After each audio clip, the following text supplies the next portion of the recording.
Good morning, everyone. Good evening, good afternoon, wherever you are, and welcome to this week's Weekly Energy Boost. My name is Elisheva, and I'm here this morning with David. And we are trying something new this week. Today is the first of a two-part series on anger. So this week and next week, we are going to be talking about the costs and benefits. We're going to do a cost-benefit analysis of getting angry. And because we're doing two episodes, we need your input, your conversation, your questions this week is going to direct a lot of what we share next week. So write in the comments. If you're listening in the podcast, email us at energyboost@kabbalah.com. We'll be looking at those comments and questions throughout the week, wherever you put them. The Weekly Energy Boost is your 7-day spiritual energy forecast. We, David and I, glean through the great wisdom of Kabbalah, most specifically the Zohar, to find the most powerful and practical wisdom and tools to prescribe for our listeners for the coming week. But inevitably, those prescriptions are applicable 365 days a year. So we chose this topic of anger, or it shows us. I don't know how many, last week in the comments, a lot of people were saying, wow, perfect timing. We don't make this up. This is something that for thousands of years, has come up for people in these coming weeks, where this week we are entering the month of Leo.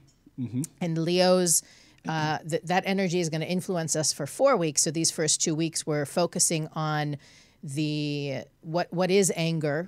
Really, what do we understand from the wisdom of Kabbalah? How do we define it? How does it affect us? And next week, we're going to focus more on solutions, minimizing, diminishing, releasing anger, whether it's at ourselves, at other people, or I think a lot of people are angry at the universe, especially with what's going on these days. So it's a very relevant topic.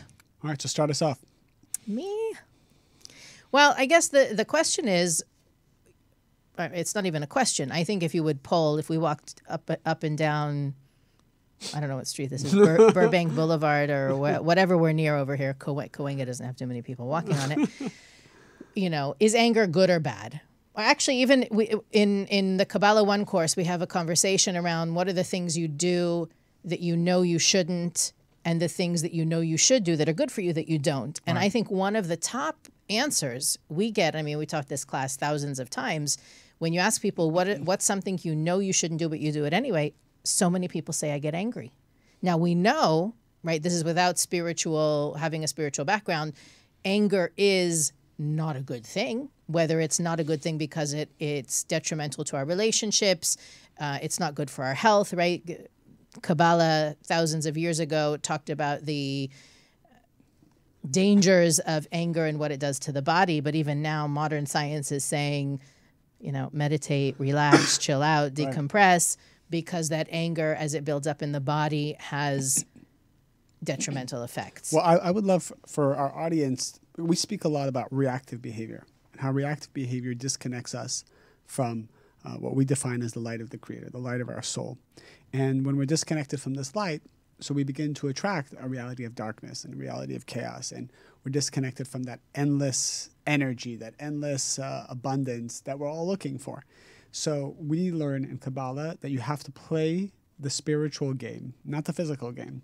People try to manifest their hopes and dreams by physically trying to control this world, physically trying to get ahead, manipulating, even in a good way, but manipulating this world so that it bends to their favor. We're saying you got to play the game spiritually. You got to play on a spiritual level. And a challenge will occur that will make you feel some form of lack or fear. And how you respond to that challenge will determine whether you're connecting to the light of the Creator or disconnected from the light. That's the simplicity of it, right? So what is anger? I would also love for our audience to tell us, because I want to understand what our students think anger is in relation to reactive behavior. Listeners, students, sure. Disciples. So the question is, what do you think is the difference between reactive behavior and anger? Because we say it's bad to be reactive. So what's anger? Anger is a form of reactive behavior, but what's the difference? When does it escalate to anger? and something else that we can share is that what is the source of anger? When does a person get angry? A person gets angry when they feel something's not fair. That's essentially what it comes down to. It's not fair based on my own way of viewing the world, my life, even though I might have tunnel vision and I only see a small part of it, based on what the belief systems I have about this world and the way the world should be, I believe something's not fair. And there are really two sources of anger. There's anger that comes from sadness, which is I've lost something. I don't have something anymore. So you might be angry because the root of it is sadness, and you lost something. So eventually one of the stages that you'll feel is anger. And then there's anger that comes from worry, fear, anxiety. When a person gets angry on the road, or maybe you're in traffic, or someone's inhibiting you to go faster, you get angry because you have some kind of worry that by going slow, you're missing out on something, or you're becoming less successful. So there's different types of anger that really manifest from these two places. Either there's a sadness, something I've lost, or there's a worry and anxiety, something I might lose, that is then causing me to be angry. And, we go to the next step, which I know you can share more about. David brought up two really important points very quickly that I think deserve a minute of their own. Yeah. One is that you may not even identify anger in your life, right? Anger is not just throwing dishes, and it's not necessarily an outward expression of violence or volume, right? It doesn't have to be violent. It can just be loud. Or, even that passive-aggressive behavior that we talk about here and there, it doesn't have to be an outward expression. A lot of people turn their anger inward, which again brings up the health issue. But part of it is also recognizing, and this is what leads into the second brilliant thing David said without realizing it, is if you really ask yourself, what are you angry about? Who are you angry at? Why are you angry? I would put a lot of money on the fact that in your answer, the word should will appear. That word should, and somebody wrote it in the comments a couple of weeks ago, someone should on me. Right? Should is such a dangerous word. When I do one-on-one sessions with people and these kind of challenges come up, we talk about how whenever you're putting that banner of should on something or should not, it's almost like you're saying, well, the creator has no idea what he's doing. I see what needs to be done here, and it's not happening, and therefore I'm upset, worried, frustrated, anxious, sad, and then angry. So part of what we want to bring to everybody's attention this week is that perception that something is unfair, I deserve or don't deserve what I'm getting, I don't deserve what I'm getting, or I do deserve a different reality. That perception of should, or there's a judgment call that's taking place in that mindset that should set off a red flag for us to realize that we're out of our playing field. That it's not my job to decide who should and who shouldn't, right? Even when it comes to my family or the furniture placement in my house, even though the table should fit there, it doesn't. And therefore, I've got to find another way. Being angry about it doesn't shrink the table up, doesn't shrink the size of the table. Being angry about the situations in my life is not leading me to a solution. And I think that that's one of the most important things to remember throughout this conversation is when I recognize my anger, it may bring me to an understanding of some sort of work I need to do internally, but the anger is never a part of the solution. So to summarize, we basically said that a person's anger is coming from one of two places: sadness, I've lost something, or fear, I'm probably going to lose something, some kind of worry or anxiety. Elisheva then is sharing that the anger, people react to their anger in two ways: either externally, they lash out, they say something, they do something, which is the epitome of reactive behavior, because they want some kind of energy. Even if it just ruins your mood, right? It doesn't have to be, there doesn't have to be a movement of molecules even. It's just you were okay. So then that becomes the internal. People get internally angry and they hold it in. So you may never even know They may not express it to you, but something's happening internally. Something's changing in their consciousness, in their mood, in the way they feel. Obviously, we know that this manifests as disease in the body, and kind of the negative energy starts to permeate all the physical cells that we have. So these are the three things. And we've also said that I know we don't want to give solutions, and not that we're going to get into. We do. We just want to. We're going to give them next week. We're going to give tools and solutions more thoughtfully next week. But the idea is that what do I do when I start to feel that lack, when I start to feel that anger, and knowing that it comes from a place of I don't see the whole picture. That is the most important thing to always remember, because the people who are most successful in life are the people who work hard, but simultaneously can always say, I don't see everything. I don't see the whole picture. And when you react, you're basically putting a cap on it. You're saying, all right, that's the picture. Now I'm going to manifest. Now I'm going to react. Because the moment you react to a fear or a doubt you have, you close the universe off from sending you more information, more knowledge, more wisdom. I see this sometimes. I witnessed this going to a lunch with a person who was very accomplished in his life, like very accomplished, and then another person who was just kind of like not so accomplished. And we're here and we want to learn from this very accomplished person. Who was talking the whole time during the lunch? It was the unaccomplished other person, talking about what they've done, what they can do, what they will do. And meanwhile, I'm looking at the very successful person, and he's just sitting there, chewing his food, listening. And I'm thinking, all you've done is you've capped, because you're reacting to your own need to prove yourself in this lunch. I don't know what it is, but you've cut off this very accomplished person from sharing with us knowledge and wisdom about his experiences. It's almost like you've cut yourself off from the flow of energy. Imagine sometimes what do these lunches go for to go with Warren Buffett? I think millions of dollars just to have like a 1 hour lunch with him. Imagine you go to lunch with him and all you do is talk. Like, what's the point of that?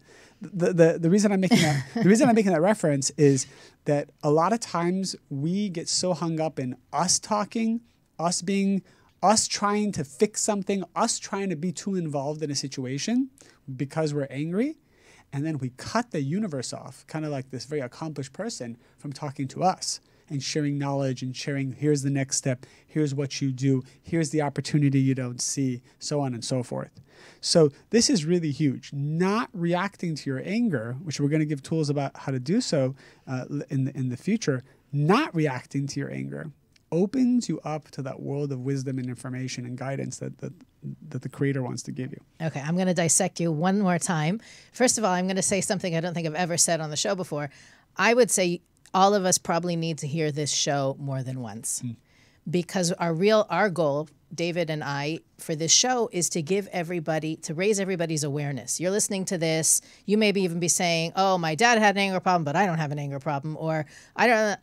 Let it in. The universe is going to show us all this week what are the triggers, what are the more subtle ways our anger creeps up and gets the best of us, makes us reactive, as David was saying. Be conscious. That's really the goal of this first episode. And I think many times people say, oh, I wish you guys could continue talking. Or what was the third thing David wanted to say? Here we're giving a solution to that. We're going to dedicate 2 episodes to this. So take this first week, really let it in, observe it, pay attention, ask yourself, where is this coming from? What's going on here? And join us next week for the punchline. The other thing David said, which I think is hugely profound, is that the real antidote, or I shouldn't even say antidote, what's the opposite of anger? Humility, right? I don't know. Maybe this is the right thing to happen. Maybe they do. Maybe the Creator does know, the universe does know what it's doing. Maybe there's I don't know, like reactive I don't know, and then there's I know that I don't know. Right. It's very powerful. I know that I don't know. And it's a certainty there. Especially for people whose anger trigger is feeling out of control. That mindset is mind-blowing. To realize that whatever, as David was saying, whatever snapshot of the reality that you're seeing right now, it's just a Polaroid. Right. You cannot see the real before or the real after that's playing in the movie. You're judging it, you're labeling, you're capping it, as David said. But if you find yourself even going there, right, even for a second thinking, well, that's not supposed to happen, or who made you in charge, or, you get into that, the riling up of your mindset begins. Say, wait a second. I don't know what maybe there's a diamond hiding behind this situation. And by me deciding I know better, I'm blocking myself from letting that reality in. Let's make it simple. If you ever think something's not fair, you have an anger problem. So the people, because somebody's like, I don't have an anger problem. What is an anger? If you ever think, oh, that's not fair. Oh, that shouldn't be happening. Then always, every time somebody thinks something's not fair, it will manifest as anger. It might be very internal. It may be very quiet. It may be very subconscious. But whatever negativity and energetically that is created, or even physically, if science could prove that anger causes cancer cells to form immediately, like imagine you're angry, a cancer cell forms, then you should know every time you think something's unfair, it's the same. Because anger is being manifested, which means cancer cells are being manifested, or negative energy. So it's that fairness thing. And I try to work with my personal students in getting them to understand, let's get this out of your lexicon. This whole what's fair, what's not fair is so limiting, because all you're saying is I understand the picture, and the picture should be a certain way. And then the universe basically says, all right, so basically you're done. You're closed off. I can't send you any more content, any more information. There's a study, and this is going to help a lot of people, because I constantly see people posting their opinions. and and not that opinions are bad, but it's kind of like the opinions are like, oh, why, like I see a whole like, this is proof of why a mask is good. And then here's a proof of why a mask is bad. And here's proof of why being liberal is good. And here's proof of why being conservative is good. So everyone's kind of like trying to share, like, here's a movie, watch this movie and you'll understand. So I see a lot of people posting this stuff. And there's a study that came out. They did this on Twitter. I don't know. I'm sure it's same with the other social media channels. But they did a study on Twitter. It was in 2018 that said, when you share something that's inspiring to you about a belief system you have. So let's say you believe that being a certain political affiliation is like the way to be. And then you have this amazing like point of view. Maybe it's a movie. Maybe it's like 10 reasons why you should be liberal or conservative, whatever. And then you share it with your friends. The study showed that every time you share passionately your point of view, it strengthens and brings more certainty to whoever sees it about their opposite point of view. So even though you think you're like convincing people, you're like, I know if my friend reads this, then they're going to be a Trump supporter. I know once they read this, they're going to be, they're going to be liberal. And the study actually showed that whatever you're posting makes people opposite. It affirms the opposite. It makes them belief. become the opposite, which when you realize, well, what are you doing? Why are you doing that? Yeah. And it's kind of like every time you're saying, I know something should be a certain way, this is the right way, this is the wrong way, this is the fair way, you actually cut everybody. Even if you and I say, everybody should study Kabbalah, that would be a problem. Right? We need to have I don't know who needs to study. I don't know what, when, how. I know that we need to share the wisdom, make it accessible, but people really got to come in the right time, in the right way. You're reminding me, we have a friend who, and by the way, I relate it to social media, but I think it pings me harder. Social media is sort of what's the word? A sterile environment for me personally. But we have a friend who has such conviction in their beliefs, and I don't mean their belief in God. I mean social, like things you were sharing, and I'm always so impressed that they are so certain that they are right, or that what they're doing, I think it's important, by the way, I think it is important for you to have certainty. To have certainty and to trust, your inner voice, and to create in a way, we all have our own religion, right? What do we believe? What is our relationship with the Creator? I'm talking more about medical facts, political science facts kind of thing. I'm always so impressed that they are so certain that they are right and everyone else is wrong. Like, it's almost like a talent, like you hear someone playing piano beautifully and you're like, wow, how beautiful. I see them so sure that they are right. And I am so impressed with that conviction in whatever fact, idea, or concept, because even though I know what I know, I always want to be open to being shown another angle or another perspective. So let's make it simple for our listeners, because I think sometimes our listeners would say, okay, so what do I do about that? How do I have certainty in what I believe to be right? What do I believe is true, while still being open and not being that person who's trying to convince the other guy on Twitter to be a certain way? So when we say humility, we don't mean, self-deprecating and, I'm nobody and everybody else is right. It's more, this is what I believe. I know what I know, but I'm also open to be shown a different reality. I'll tell you what I think a practical definition of humility is, in addition to what Elisheva said, is a person who asks questions and listens. And this is the smartest people do this. They just ask questions. If you're the one talking, ironically we're talking, but if you're the one talking... I'm open that I'll be wrong and you'll be right. If you're the one talking, that's true. If you're the one talking, odds are you're not learning. So it's kind of like, to have an internal certainty, it's having a certainty in your ability to be a giver. So it's like, I want to be a giver. What I believe in, it's like, it is your purpose. If you have a certain belief system, even political or not, or spiritual, and you have a belief system about that, the Creator made you that way in order to spread that, for sure. Right. The secret is, do you bring this to the right people who are ready to receive it with their permission, as opposed to interfering with another person's tikkun, we said their personal correction, and you enter their space and their boundaries. And that always will backfire. And Kabbalah helps a person, I think, delineate what vessel should receive your energy. This is the biggest issue. Everybody wants to give. Everybody wants to share something. The problem is they don't know which vessel is the one that should receive it. How many times have you given advice to a friend and it just backfires, or they're not open? And you generally want to help. So it's not that you want to help. It's more about becoming sensitive to the other people who need to receive it.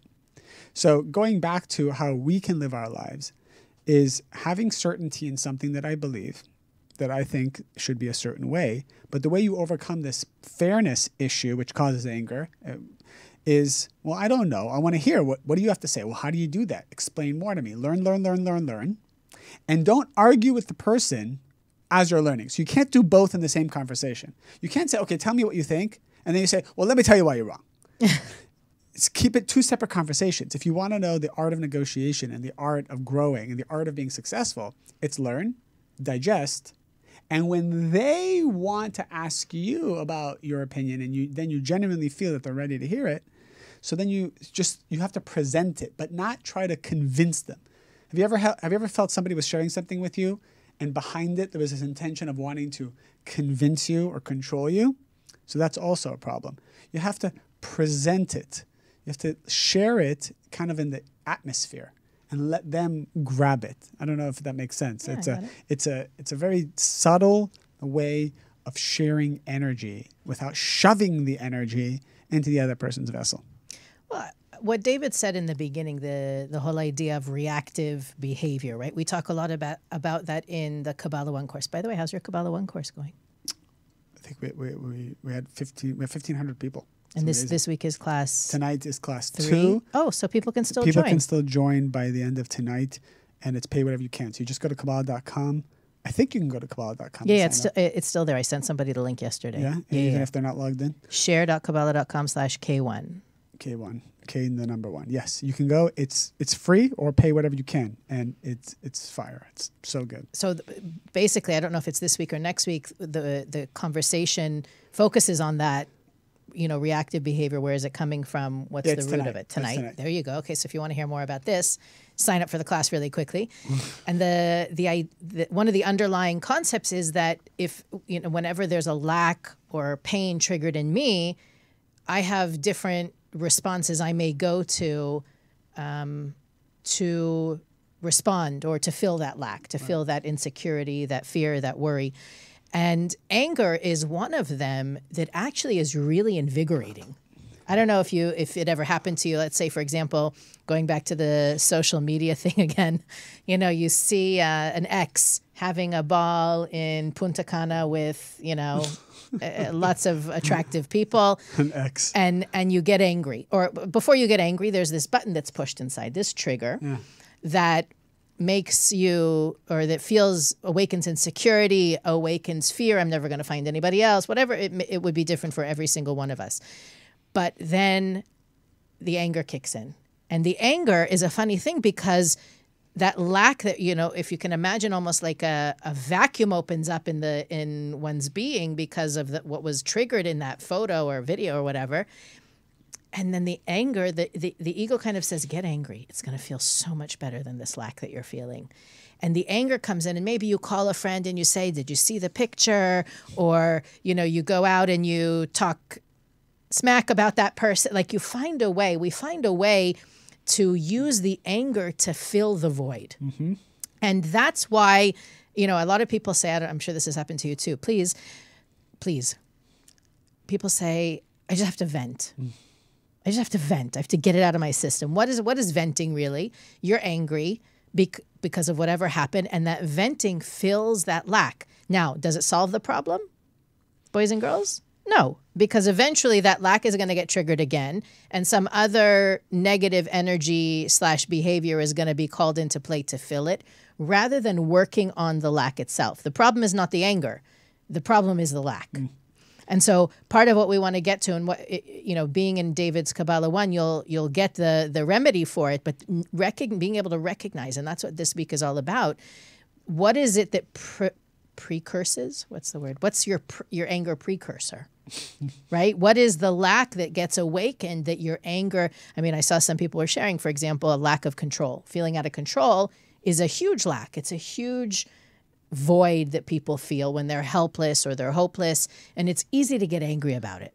I'm underprivileged, underserved, underrecognized. Again, the fairness card. Another sign that a person would get angry, besides the person who desires things to be fair always equals anger, is a person to the extent that you're smart, educated, learned, to the extent that you're type A, you're very much in control of your life. These are the people who are going to be most susceptible to the need for fairness, and as a result, anger. So you got to look out. If you identify yourself as a smart type A type individual, you should know that odds are that the chances are that you're more into fairness, which then translates into anger because you're educated. And when you're educated, you start to have opinions. And when you start to have opinions, the problem is, compare it to all the wisdom in this world. How much do you know? I was smiling. Why? Because right before I went to college, I was playing with the idea of not going and asking people, what do you think? What do you think? What do you think? And someone told me, don't go. And I said, why not? I mean, a lot of people told me don't go, but this particular person told me, because it's going to make you an arrogant beep. Because you're going to become educated, but not educated enough to be humble. You're going to think you're better than everyone else. Just enough to be dangerous. You did go in the end. I did go. We went to the same school. Yeah, we did. Yeah. And that is the problem. That's the problem with learning a little. It says when you learn a lot, then you realize how much you don't know. But if you learn a little, then you think you know everything. And then that's when the anger comes in. So another thing is, if you find yourself being frustrated with people or short with people, or if you find that your compassion is diminishing, then you have to know that you're being controlled by the negative side. It's not about right or wrong. Every time you get into the right or wrong, you start to lose your abundance. Right. Again, that's another judgment call. It's right or it's wrong. Don't worry about it. The universe has got that part. You focus on what you can change. What is labeling it right or wrong do? Nothing. I never would want to get involved in that reality, because you get to choose where you want to play the game. The Creator gives us free will. You want to play the game in the physical world, or you want to rise above and play in the spiritual world. And every time you get into what they said or what they didn't say, what happened or what didn't happen, is it fair, is it not fair? And it's your prerogative. You play the game in the physical world. And in the physical world, we call it the 1% reality. That's what we call it in Kabbalah 1. Because it's only 1% of It's the reality. not even the full picture. This was Kabbalah did this before the 1% and the 99% Right. economic, Right. the financial world. We call it the 1% reality, meaning that you only see 1%. And this reality is always ups and downs and is always chaos. And if you want to be king of the 1%, that's fine. But to become king of the 1% means you only get 100% of 1%. However, the 99%, the spiritual one that we're talking about, if you can master that through all the tools and wisdom that we're learning through Kabbalah, which is for everyone, if you can master that, then you control the 100%. Everything is controlled. So you never want to get involved in the details, in what the five senses are telling you. I know people right now that are upset with each other, friends upset with each other. This happened, that happened. This didn't happen. They said this. They feel that. All of this is a trick.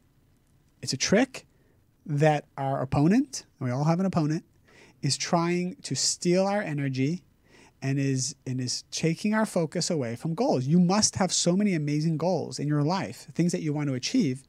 And odds are the opponent is making sure that you're utilizing 80 to 90% of your time and energy on stuff that's not achieving your goals.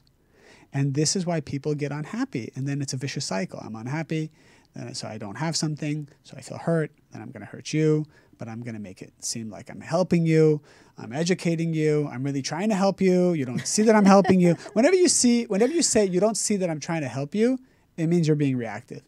It means you don't speak that person's language. You don't feel them, you don't understand them. You're just shoving what you think is right. Can I throw something a little bit deep out there?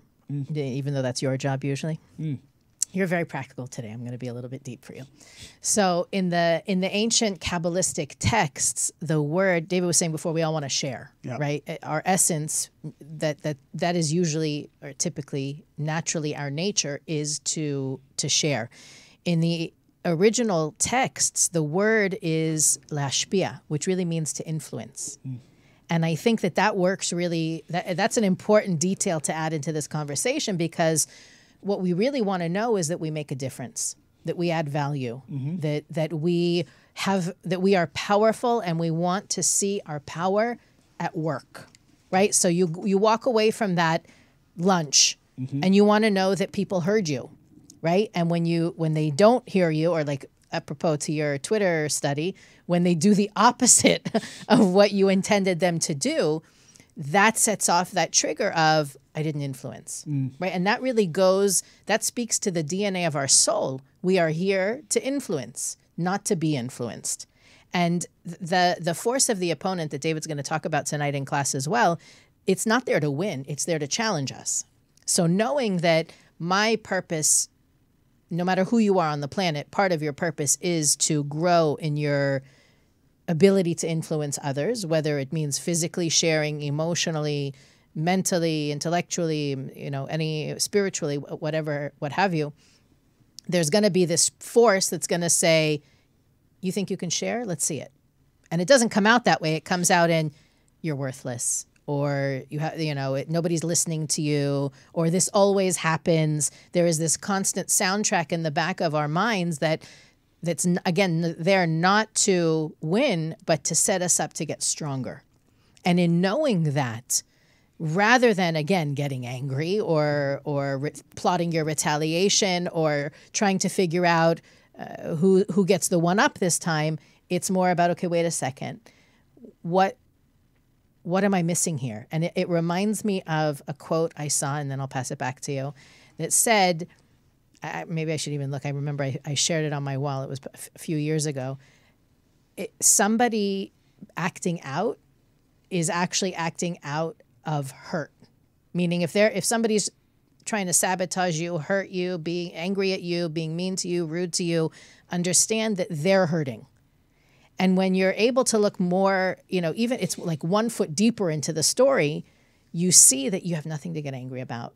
The opposite, that what's there for you to share is compassion or empathy, or just even to give them space. That recognition, that realization is a very powerful tool that can be used on diminishing one's own sense of fairness and also ultimately anger. Something that we also don't talk a lot about. Yesterday we had almost 2,000 people streaming the event of Joseph. It was Joseph the Righteous, Yosef Tzaddik, Joseph the Righteous. And in Kabbalah, we're very much in tune with energy. So we want to know if there's a powerful energy. We want to know that it's there, and we want to connect to it. So according to the Bible, and Kabbalah is considered the fourth level, the deepest part of the Bible, the secrets of the Bible. So the Bible being the best-selling book of all time, which everybody has respect for the Bible. If you have respect for the Bible, then you'll appreciate Kabbalah, because Kabbalah is just deciphering the Bible. So the Kabbalists explain that there are certain people, especially the biblical figures, that were very spiritual people that did spiritual work on a level that we can't even comprehend. Once they leave this world, all the light and energy that they created and manifested is revealed on that day that they left the world. And this is true for all of us too. So the day that a person that you know passes, their light, their soul, shining on that day, every year on that day, which means that people in the physical world can connect to that light, connect to that consciousness. And that's important because the spiritual work is so difficult, and sometimes it seems almost impossible, that the Kabbalists say that the only way to truly grow and go to your next level is to connect to the energy of people who accomplished it prior to you. So before you have another day like that coming up, by the way, Saturday and Sunday. You're right. We have another day. So, but before we talk about it, I want to talk about this day and how that relates to anger. It says that Joseph, he was the economic leader of his time, right? Minister of Finance. He was the Minister of Finance. It was 3,500 years ago, 3,600 years ago. And it says that he was the wealthiest person in the world. He controlled the world. And there's a famous story of how he went from the rags to he was in the dungeon, and he went to become the king of the world virtually. And he controlled all the money. He had all the power. And the Zohar, the text that deciphers the Bible, says very simply, how was he able to control everything in this world? We all would love to have the respect. Imagine the whole world respects you, and the whole world appreciates you, and the whole world looks to you for knowledge, for wisdom, for abundance, for charity. We all want that. We all would like to have this place because we're a spark of the Creator, and we all want to be godly in this world. And it says very simply, Joseph was elevated to this position because he was the master of his own emotions, the master of his own desires. He had desires, he had emotions, he had opinions. But he didn't let them control him. And they were there, and they were probably stronger than any one of our reactive emotions. So he was probably more angry than all of us. He probably had a desire for fairness more than all of us. It says that he had sexual desires that were at his peak when he was 19 years old, and he was being tempted by the most beautiful woman in the world. He had all of these things, but he also had the foresight to say, I want it all.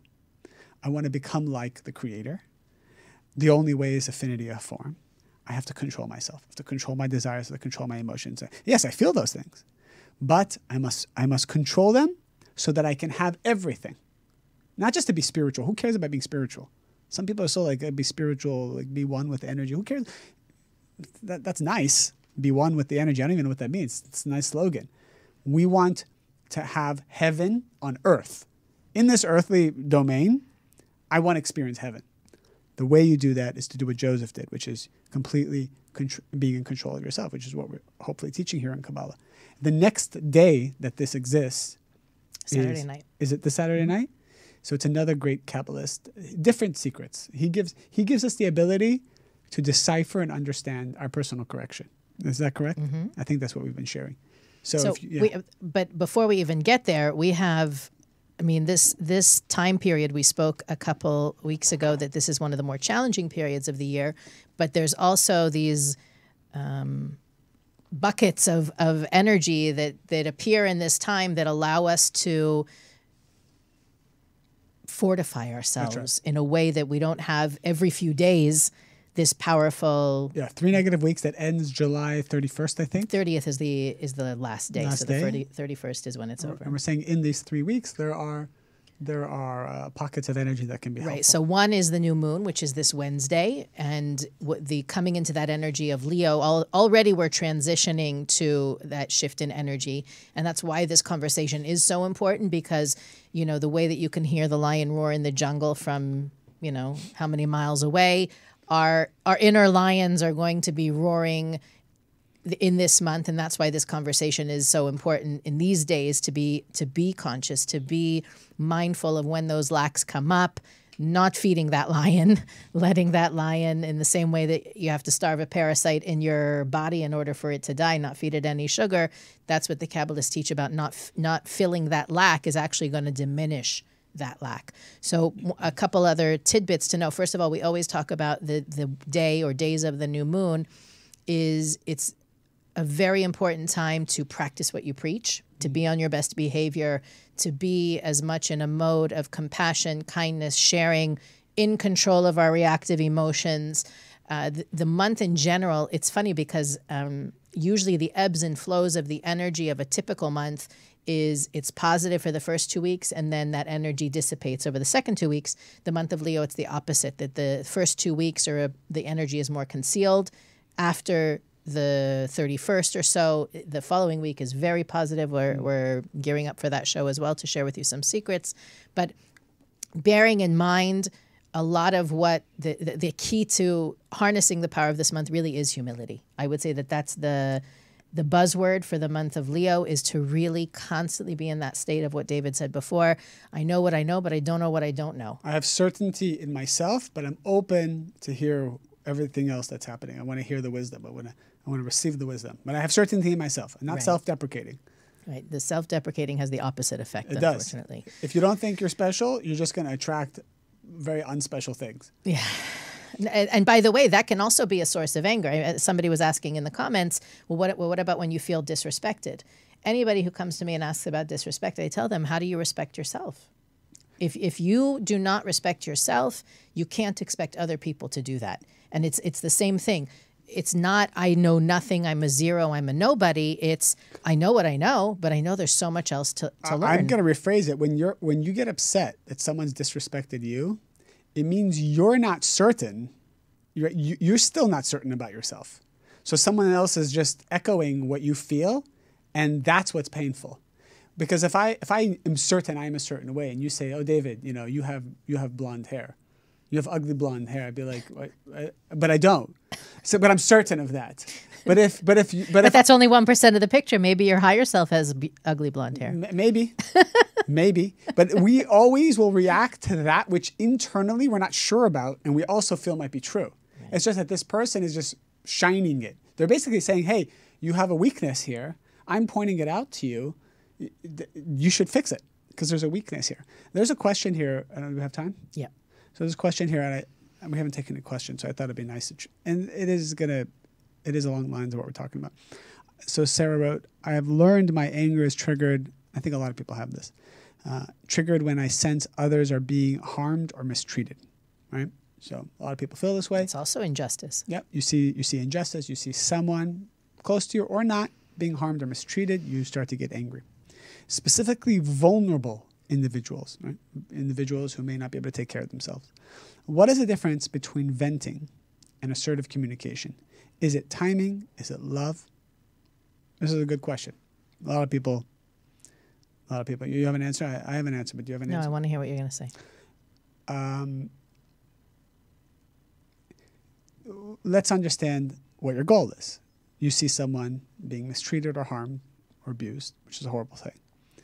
What's your goal? What do you want? Do you want to just do you want you feeling bad about it or even feeling angry about it? All that's doing is also abusing you. So now the abuse has grown to two people. You sharing that this is bad or negative and getting the word out. Now you're abusing everybody else. The abuse is actually spreading. The only way you can help bring healing to this problem or to a solution to this problem is we need to access the light of the Creator. Then the light can show you and guide you how to practically fix it. Talk to that person, help on a global level. We don't know. We don't know those answers. But what we do know is that if you're not whole, if you're coming from lack, if you're not coming from a place of inner peace, whatever you do will perpetuate the problem and not solve it. So what I would say for Sarah or anybody is, okay, I feel there's injustice. I got it. Now, let's take a step back. How do I get to a place where I'm not now hurt, upset, reactive? why do I feel so bad to begin with? I would even look inside myself and say like, oh, it's because I have injustice in my own life, or maybe I treat other people this way, so it's kind of emotional for me. So I would kind of look at all that. And then when I feel that it's truly has nothing to do with me and it's not emotional, then I would take steps to say, all right, well, how can I be of service? How can I help? How can I solve the problem? And obviously endless possibilities there. But it's where you're coming from is going to matter most. That will determine whether you solve the problem or perpetuate it. The other question that I saw that I think we have just a few minutes left that's worth addressing in anticipation of next week is, what about when other people are angry? What if, you live with somebody who's angry or takes out their anger on you? What can we do? Or what is that showing us? Where is our involvement in it? It's a little too general. So are we talking about relationship? Are we talking about family? I think it gets more complicated. Trying to find the comment. We have to add the questions I would ask are, well, what's the relationship? What's the scenario? Do you feel like it's your role to help? Is there an opening to help? Do you need to step away? Do you need to walk away? What's important to you? Do you feel like you can be the best version of you being in a toxic environment? It's pretty surprising how many people choose to stay in a toxic environment around toxic people. Well, I think that the question is, when someone is angry at us or just unloading their anger on us, what does it mean? I think that was the question, not what do we do? What does it mean? When someone's just angry at us, well, it depends. If it's a relationship, it could be because of past transgressions that you did to that person or not, but they are kind of giving you a message that you need to change something or cleanse something. There's so many. I would not be able to answer that question generally. I would need to know a specific scenario. We can get more into it. If people want to share the specific scenarios with some background for us by next week, we can dissect those. But this one, there's so many ways you can go. I want to share a quick story about a student that I had years ago who we did a certain workshop and uncovered that one of the main issues that she has in this particular lifetime is rage. Mm-hmm. And she's is a very still kind, compassionate, sweet, loving. I mean, even her chosen profession is taking care of, she's a therapist for disabled children. Like, she's very, couldn't be more sweet or kind or gentle. And she said to me, Elisheva, I don't see it. I don't feel it. And we worked through different meditations on ways to open up, to look inside beyond history, beyond belief patterns, to really, if this is really there, that was really with the different tools she used. She said, if this is really mine, I want to see it, I want to own it, and I want to transform it. Mm-hmm. And she did the meditations. I think it took her about 6 weeks. So that also is just proof, if you do a meditation to get some clarity about something and it doesn't work the first 5 or 10 times, keep going. About 6 weeks later, she called me. I got a voicemail message. I came to the office around 8 o'clock in the morning, and she had called at like 4 a.m. And she said, Elisheva, you're not going to believe it. She said, I sat up. I was sleeping. I sat up in my bed, and I finally understood what it was. I am enraged that the Creator could bring people into the world with these challenges. That's a good. That's powerful. And she said, maybe that's even what prompted her to take on this profession, mm-hmm. right? That she wanted to be a part of the solution. Sure. That when you said, being a part of the solution, whatever injustice or abuse, she said, I don't know, maybe that's why I was called to do it, or maybe that's what spoke to me about it.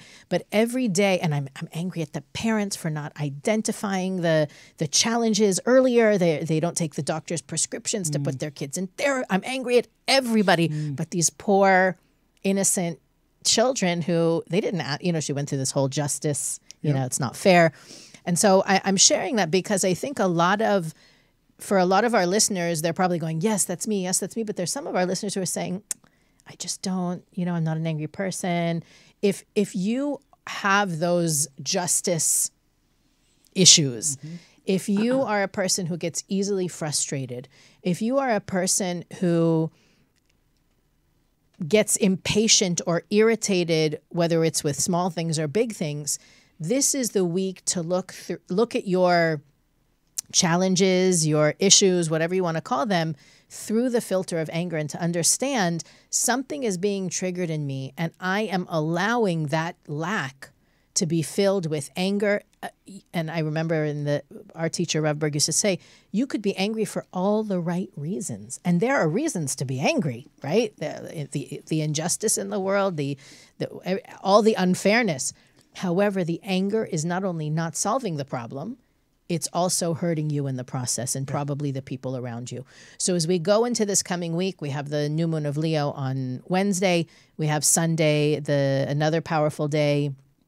We'll come back on Monday and share with you the other powerful days. Do we have an event around Sunday that we're doing? We do, but I don't know that we have the link ready for it. But if we do, I guess somebody can put it in the... I think if people are connected to the newsletter on Kabbalah.com or the membership or whatever it is, you will get notifications. We try to give you notifications as much as we can, but I would 100% be subscribed to anything you can be subscribed to on Kabbalah.com to get that flow of information. And next week we'll give tools. I think we should bring some deep, we haven't prepared it yet for everybody, so I'm just having an out loud conversation with Elisheva. I think we should bring tools. I think we should bring Kabbalistic meditation. I think we should kind of go a little deeper than we usually do. I would like to know if any of our colleagues have services, one-off services that they do around healing, meditation, people who have questions and want to, because I'm seeing some pretty deep, heavy questions that people are writing. Absolutely. And obviously, we're not going to give it the respect it deserves on the show. People need one-on-one attention. So we'll bring services from our colleagues, some really powerful stuff. And anything else that you would want, please let us know, and we can share that with you next week to help overcome anger, overcome the need for fairness, overcome that frustration with and that sense of injustice, all those bottled up emotions and feelings. We want to bring healing to that. So we'll talk about that next week. So continue to post your comments, different issues and challenges that you have around anger. You can email us. I know many of you are listening to us on the podcast apps. You can email us at energyboost@kabbalah.com. Share the show. Like, review, rate, do whatever you can to show your support. You're already doing it. I mean, last week we hit like another record number of people. We're on the top 10 podcast list in like so many countries. It's really amazing. And that's all because of you guys, our listeners. So thank you for that. And stay tuned, or tune back in next week when we'll be sharing with you how to release anger and blame.